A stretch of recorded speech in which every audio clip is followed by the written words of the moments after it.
நான் என்ன பண்ணுவேன்னா, எனக்கு தெரிஞ்ச ஒரு மோட்டிவேஷன், எனக்கு தெரிஞ்சது வந்து என்னுடைய லைஃப்பில் நடந்தது, இல்லைன்னா நான் பார்த்த வீடியோஸில் எனக்கு பிடிச்சது, அந்த மாதிரி இருக்கக்கூடியது மோட்டிவேஷ்னல் அப்படிங்கிறதுல வந்து கொஞ்சம் போட்டுட்ருப்பேன். ஸோ எனக்கு கமெண்ட் நான் இப்போ தான் ஸ்டார்ட் பண்ணியிருக்கேன். எனக்கு கமெண்ட் பண்ணுறவங்க மேக்ஸிமம் ஒரு 10 மெம்பர்ஸ், அது எப்பாவது ஒரு டைம், அவ்வளோதான். அதில் 2 பேர் பார்த்தீங்கன்னா வந்து அதில் ஒரு குறை கண்டுபிடிச்சி அதில் வந்து ஏதோ அதை அப்படியா இப்படியான்னு காமெடியாக பேசுறது, டென்ஷன் ஆகிற மாதிரி பேசுறது, கமெண்ட் போடுறது, இப்படியெல்லாம் பண்ணுவாங்க. ஸோ நார்மலாக இருக்கிறவங்களுக்கே இந்த மாதிரி பண்ணிகிட்ருக்காங்க. நான் பார்த்ததில், நானும் இப்போ ரீசெண்டாக வந்து பார்த்துட்டு இருந்ததில் ஒரு நார்மலான ஏஜ் இருக்கக்கூடியவங்க ஹஸ்பண்ட் ஒய்ஃப் ஒரு 6 பேரம்பேத்தி எடுத்துட்டாங்கன்னு வச்சுக்கோங்க. அவங்க பார்த்திங்கன்னா வீடியோஸ் போட்டிருக்காங்க, நல்லா தான் போடுறாங்க, ரொமான்டிக் சாங்ஸ் எல்லாம் போட்டுட்ருக்காங்க. ஸோ அவங்க 2 பேரும் பார்த்திங்கன்னா இருக்கிறது பார்த்திங்கன்னா ரொம்ப க்ளோஸாக அண்டர்ஸ்டாண்டிங்கோடு இருக்கிற மாதிரி எனக்கு ஒரு ஃபீல் ஆகுது. மேக்ஸிமம் அவங்களுக்கு பாசிட்டிவான கமெண்ட்டு தான் வருது. ஒரு 1-2 கமெண்ட் பார்த்திங்கன்னா நெகட்டிவான கமெண்ட்ஸ் வருது. உங்கள் ஏஜுக்கு தகுந்த மாதிரி நடந்துக்குங்க அப்படிங்கிற மாதிரியெல்லாம் வருது. ஸோ எனக்கு என்ன தோணுச்சுன்னா, அந்த கமெண்ட்ஸ் எல்லாம் பார்த்ததுக்கப்புறம் அவங்க வீடியோஸ் வந்து கொஞ்சம் கண்டினியூவாக ஒரு 1 வீக்காக பார்த்துட்டு இருந்தேன்.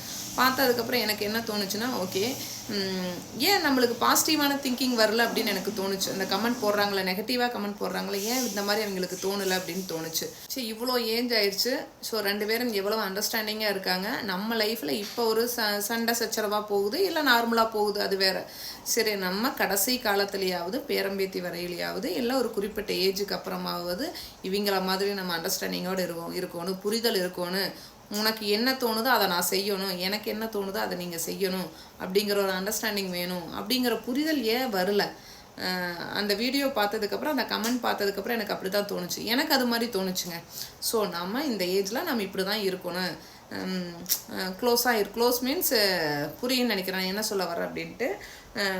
நார்மலாக வந்து உனக்கு தேவையானதெல்லாம் நான் செய்கிறேன், எனக்கு தேவையானதெல்லாம் நீ செய்ய அப்படின்னு. ஒரு வயசான டைமில் என்ன தோணும் நம்மளுக்கு? ஆறுதல் அப்படிங்கிறதான்னு தோணும். பணங்காசு முக்கியமாக தோணுமா? அப்போ என்னை பொறுத்தவரையில் அது முக்கியம் இல்லைன்னு நினைக்கிறேன். எல்லார் மைண்ட் செட்டும் என்ன மாதிரியே இருக்காதுல்ல. ஸோ கூட இருக்கிறவங்க வந்து நம்மளை அண்டர்ஸ்டாண்ட் பண்ணிக்கணும், நம்மளுக்கு என்ன தோணுதோ அதை செய்யணும், நிம்மதியாக இருக்கணும் அப்படிங்கிற பெரிய லெவலில் இருக்காங்கள்ல. ஸோ அவங்க எந்த மாதிரி தப்பு பண்ணாலும் சரி, எந்த மாதிரி வீடியோஸ் போட்டாலும் சரி, லைக்ஸ் வருது. ஏன் அதுக்கெல்லாம் லைக்ஸ் பண்ணுறவங்க இதுக்கு போடுறதில்ல அப்படிங்கிறது ஒரு கொஸ்டின் எனக்கு தோணுச்சு. அதில் கமெண்ட் வேறு, நெகட்டிவான கமெண்ட்ஸ் வேறு. அவங்களுக்கு நெகட்டிவான கமெண்ட்ஸ் வருது, அவங்கெல்லாம் அதை கேர் பண்ணிக்க மாட்டாங்க. ஆனால் இந்த மாதிரி பீப்புள் மிடில் இருக்கிறவங்க பார்த்தீங்கன்னா அதுக்கு ரெஸ்பான்ஸ் கொடுத்து அவங்க ஆன்சரும் பண்ணியிருந்தாங்க. எங்கள் புரிதல் இருக்குங்க அப்படின்னு சொல்லிட்டு, அதுவும் எனக்கு பிடிச்சிருந்தது. இந்த மாதிரி இருக்கிறவங்க பார்த்தீங்கன்னா ஒரே 2 கமெண்ட்டு தான் வந்துருச்சுங்க. அந்த 2 கமெண்ட்டுக்கு வந்து அவங்க ரியாக்ஷனே வேறு மாதிரி இருந்து அதுக்கு வந்து அவங்க ஆன்சர் பண்ணியிருந்தாங்க. ஆயிரக்கணக்கில் கமெண்ட் வந்து பேடாக போட்டிருப்பாங்க, அதையெல்லாம் அவங்க வந்து மைண்ட்லேயே எடுத்துக்க மாட்டாங்க. ஆனால் அவங்க வந்து ஹை லெவலில் தான் இருப்பாங்க. ஹை லெவலில் இருக்கிறவங்களுக்கு கமெண்ட்டு நெகட்டிவ் வரும், பாசிட்டிவானது அதிகமாக வரும், நெகட்டிவ் கம்மியாக தான் வரும்.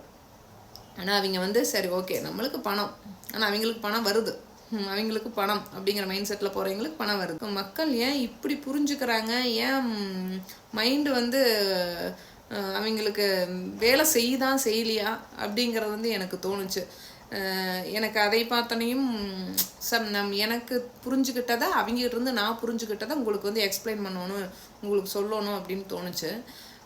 ஸோ அதனால் நான் சொன்னேன். ஓகே.